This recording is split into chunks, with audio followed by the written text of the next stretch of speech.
জিলেলে জিলেলে ও জিলেলে জিলেলে গৈছিলো নলবাৰীৰ ৰাসত হেমা মালিনীক চাবলে। ইফালে হেঁচা সিফালে ঠেলা নোৱাৰো মই আগত যাবলে। সিফালে গালি ইফালে চোৰ। ও কিয়ে ভাই, তোর অবস্থা বয়া নেকি খালি?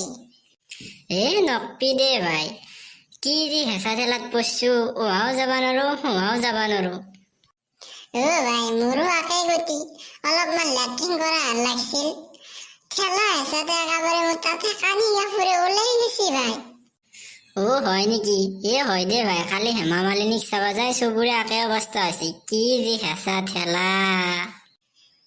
আমার কথা বাদ দিছো ভাই, এই হেঁচা ঠেলাত যে দুটামান কি গেছি মাজত ঘুমে হেন্দেরি জ্বালা পাচ্ছি আর। হয় দেই, আমাৰটোকো মই যাবা হাক দিছিলো, নাই নুশুনে, যাই ফেলে সেই হেঁচা ঠেলাত পৰছি, এতিয়া বিচনাত বাগৰি আছে।